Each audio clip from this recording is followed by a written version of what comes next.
রৌদ্র, তুরা, আয়ান এবং তিথি তাদের বিয়ে পড়ানো অবশেষে শেষ হলো। কাজে সেই ভাত তুলে মোনাজাত ধরলেন। ড্রয়িং রুম জুড়ে এক পবিত্র নীরবতা। সবাই চোখ বন্ধ করে নবদম্পতিদের সুখের জন্য দোয়া করছে।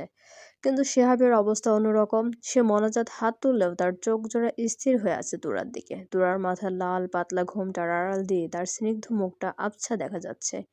শিহাব এক দৃষ্টে সেদিকে তাকিয়ে মনে মনে বলতে লাগলো, আজ তুমি অন্য কারো, আলো হয়ে অন্য ঘরে, তবুও জানিও এই মনটা তোমারই নাম ধরে। তোমার চোখের ওই কাজল রেখা আমার স্বপ্নে আঁকা ছিল।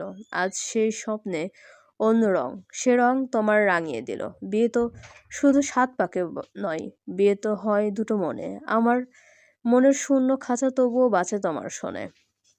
তুমি চেয়েছো যাকে, সে যেন হয় তোমার সুখের কারণ। শিহাব আরো একটু আবেগপ্রবণ হয়ে মনে মনে বলতে লাগলো, আমার ভালোবাসা আজ নীরব, শুধু তোমার জন্য সম্পূর্ণ। চলে গেলে দূরে, তুমি নিলে নতুন ঠিকানার খোঁজ।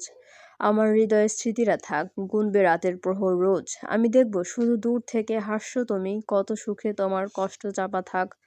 না সুখ তোমার মুখে, জেনে রাখো কিছু প্রেম থাকে শুধু দেওয়ারই মানে। ভালোবাসার পথ ধরে চলে, হিসেব রাখে না কোনো গানে। তুমি শুধু ভালো থেকে প্রিয়, এটাই আমার প্রার্থনা। আমার চোখের জল এলেও তোমার মুখে থাকুক হাসির সোনা। কথাগুলো বলেই শিহাব এক দীর্ঘ নিঃশ্বাস ফেলল, যেন ওই একটি প্রশ্বাসের সাথে সে বুকের ভেতর জমা হওয়া সমস্ত আর্তনাদ আর না বলা কথাগুলো বাতাসের সাথে মিশিয়ে দিল। মরজাত শেষ হতেই বাড়ির পরিবেশ আবেগঘন হয়ে উঠল। রৌদ্র, তুরা, আয়ান এবং তিথি একে একে বড়দের সালাম করে দোয়া নিতে শুরু করলো। আশিক খান এগিয়ে এসে অত্যন্ত যত্ন করে তুরার হাতটা রৌদ্রের হাতের ওপর রাখলেন। তার কণ্ঠস্বর তখন কান্নায় বুঝে আসছিল। তিনি রৌদ্রের দিকে তাকিয়ে ভাঙা গলায় বললেন, রৌদ্র, তুই আমার নিজের ভাতিজা, খুব কাছের রক্তের মানুষ। আমি জানি তুই আমার কলিজার টুকরা মেয়েটাকে অনেক কখনো কষ্ট দিবি না।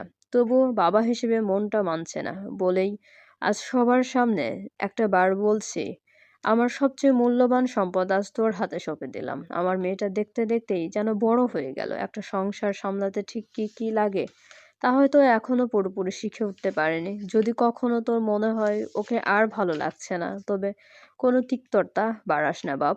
শুধু চোখ বন্ধ করে ওকে আমার হাতে ফিরিয়ে দিস। এক ফোঁটা অভিযোগ ছাড়াই আমি আমার কলিজার টুকরোকে আমার নিজের বুকে আগলে নিয়ে বাকি জীবনটা কাটিয়ে দেব। রৌদ্র মুহূর্তেই তোরার হাতটা নিজের হাতের মুঠোয় শক্ত করে চেপে ধরল। আশিক খানের চোখে চোখ রেখে সে অত্যন্ত দীর্ঘতার সাথে শান্ত স্বরে বলল, কাকা, এই হাত আমি আজ সবার সামনে সাক্ষ্য রেখে ধরেছি। আমি তোমাকে কথা দিচ্ছি, যতক্ষণ আমার দেহে প্রাণ আছে, আমার বুকে নিঃশ্বাস বইছে, আমি তোরাকে ছেড়ে যাব না। আমার এই ভালোবাসার বন্ধনে থেকে আমি ওকে এক তিল পরিমাণও কষ্ট পেতে দেব না। আমি আমার জীবনের সমস্ত সুখ আর শক্তি দিয়ে ওকে আগলে রাখবো। কাকা, তুমি তোমার এই ছেলের ওপর পূর্ণ ভরসা রাখতে পারো। আশিক খানের চোখ থেকে অশ্রু গড়িয়ে পড়ল। আশিক খানের বাঁধভাঙা চোখের জল দেখে তোরা আর নিজেকে ধরে রাখতে পারল না। সে তার বাবার বুকে ঝাঁপিয়ে পড়ে হাউমাউ করে কেঁদে উঠল। আশিক খানও তার কলেজার টুকরোকে দুই হাতে জড়িয়ে ধরে অঝরে কাঁদতে লাগলেন। ড্রয়িং রুমের উৎসবের আমেজ মুহূর্তেই এক বিষণ্ণ আর গম্ভীর রূপ নিল।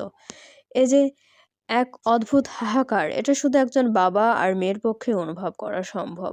হয়তো অনেক পাঠিকার মনে প্রশ্ন জাগছে, তোরার বিয়ে তো একই বাড়িতে হয়েছে, সারাক্ষণ তো বাবার চোখের সামনেই থাকবে, তাহলে এত কান্নাকাটির কি আছে? কিন্তু সত্যিটা হলো, বিয়ের পর একটা মেয়ের পৃথিবী রাতারাতি বদলে যায়। সে যতই কাছে থাকুক না কেন, সামাজিক আর ধর্মীয়ভাবে সে তখন অন্য একটি পরিবারের অংশ হয়ে যায়, অন্যের আমানত হয়ে যায়। এতটা বছর যে মেয়েটি আশিক খানের আঙ্গুল ধরে বড় হয়েছে, যার প্রতিটি আবদার আর জেদ মেটানোই ছিল বাবার ধ্যান জ্ঞান, সেই তুরা আজ থেকে রৌদ্রের হয়ে গেল। এখন থেকে তুরার ভালো মন্দ, সুবিধা অসুবিধা কিংবা যে কোনো সিদ্ধান্তের ওপর প্রথম অধিকার আর বাবা আশিক খানের রইল না। সেই অধিকার এখন অর্পিত হলো তার স্বামী আব্রাহাম খান রৌদ্রের ওপর। বাবার ঘর থেকে বিদায় নিয়ে তোরা আজ থেকে তার নিজের একটি নতুন ঘর আর নতুন সংসারের পথে পা বাড়ালো। আশিক খান এবার তিথির হাতটা পরম মমতায় আয়নের হাতের উপর রাখলেন। তার চোখের পানি তখনও শুকায়নি, বরং কণ্ঠস্বর আরো ভারী হয়ে গেল। তিনি আয়ানের চোখের দিকে তাকিয়ে আবেগ মথিত স্বরে বললেন, আয়ান, আমার ভাগ্য যে আমি আমার দুই মেয়েকে এই একই বাড়িতে আমার দুই আদরের ভাতিজার হাতে তুলে দিতে পারলাম। তোকে তো নতুন করে কিছু বলার নেই বাবা। আমি জানি তিথির সাথে তোর ছোটবেলা থেকেই কুকুর বেড়াল লড়াই লেগে থাকে। সারাক্ষণ ঝগড়া আর কাটাকাটি চলতো তোদের মধ্যে, কিন্তু বাবা এখন থেকে সেই ঝগড়াগুলোকে এক অদ্ভুত ভালোবাসায় বদলে নিস। এমন ঝগড়া করিস যার শেষে দুজনেই মনে মনে আফসোস করবি যে কেন ঝগড়াটা করলাম। হয়তো সব দোষ আমার যে ছিল, সেই ঝগড়া অন্তত করিস না, যার পর মনে হবে সব ভুল ওর, আর ওর জন্যই আজ সব শেষ হয়ে গেল। যদি একবার এমনটা মনে হয় তবে সম্পর্কটা বিষিয়ে যাবে বাবা। তিনি একটা লম্বা শ্বাস ফেলে তিথির মাথায় হাত বুলিয়ে আবার বলতে শুরু করলেন, আমার এই মেয়েটাকেও আজ তোর হাতে সঁপে দিলাম, দেখিস ও যেন কষ্ট না পায়। জীবনের কোনো পর্যায়ে যদি কখনো ওকে তোর কাছে বোঝা মনে হয়, তবে কোনো দয়া দেখাস না বাবা, স্রেফ চুপচাপ আমার হাতে ওকে ফিরিয়ে দিস। আমি এক ফোঁটা অভিযোগ ছাড়াই আমার কলিজার টুকরোটাকে আবার নিজের বুকে আগলে নিয়ে বাকি জীবনটা কাটিয়ে দেবো। আয়নের মতো চঞ্চল আর দুষ্টু ছেলেটাও এবার কেমন যেন থমকে গেল। সে অত্যন্ত গুরুত্বের সাথে আশিক খানের দিকে তাকালো।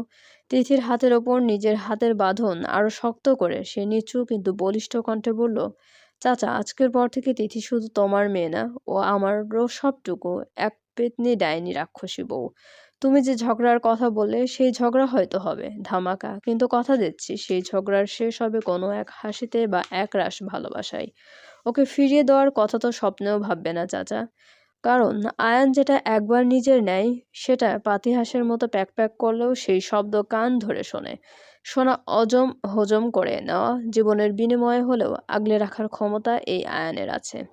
আয়ানের ওই এমন কথা শুনে পুরো হল রুমে হাসির রোল পড়ে গেল। বড়রা তো হাসতে হাসতে একে অপরের গায়ে গড়িয়ে পড়ছেন, কিন্তু তিথির অবস্থা তখন দেখার মতো। লজ্জায় আর রাগে তার ফর্সা মুখটা একদম টকটকে লাল হয়ে গেছে। মনে হচ্ছে রাগে কান দিয়ে সত্যি সত্যি ধোঁয়া বেরোচ্ছে। এত লোকের সামনে আয়ান তাকে পেতনি, রাক্ষসী আর ডাইনি বলল।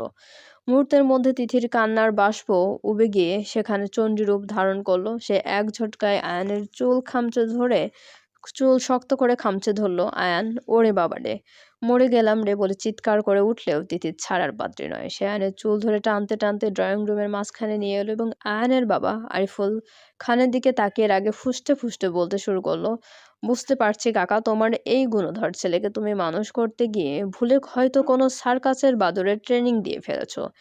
এর মুখের কথা তো ডাস্টবিনের পচা আবর্জনার চেয়েও বেশি দুর্গন্ধ ছড়ায়। তুমি একদম চিন্তা করবেন না কাকা, আজ থেকে এই আয়নের বাচ্চাটাকে সোজা করার দায়িত্ব আমার। একে এমন ডলা দেব যে কাল থেকে আয়নায় নিজের মুখ দেখলেও ও নিজেই নিজেকে স্যার বলে সালাম দেবে। তিথি আয়নের চুল আর একটা জোরে সরে টান দিয়ে সবার দিকে তাকিয়ে আরো যোগ করলো, আপনারা যারা হাসছেন তারা সাক্ষী থাকেন। আজ থেকে এই আয়ান খানের মুখে লাগাম না, আমি ডাইরেক্ট তালা ঝুলিয়ে দেব।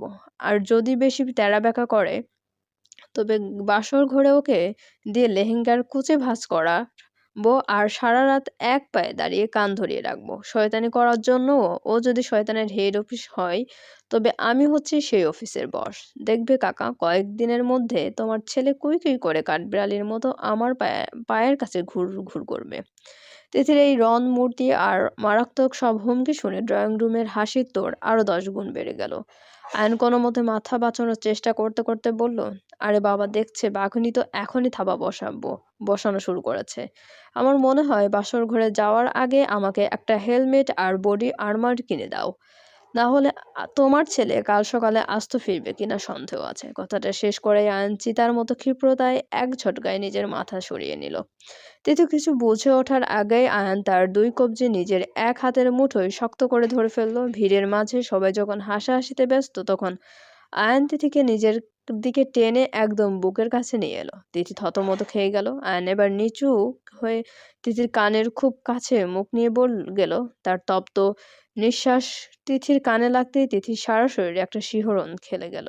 আয়ান অত্যন্ত ধীরস্থির আর রহস্যময় এক নেশাময় কণ্ঠে ফিসফিসানি সরে বলল, এখন তো সবার সামনে অনেক বাহাদুরি দেখাচ্ছিস, টেনে নে চুল যত পারিস, মনে রাখিস এই অপমানের শোধ কিন্তু আমি আজ রাতেই তুলবো। তখন পরিস্থিতি এমন হবো যে আমার চুল হয়তো তোকে ধরতেই হবে, তবে সেটা রাগের মাথায় নয়, অন্য কোনো এক কারণে। বুঝেছিস মিসেস আয়ান খান?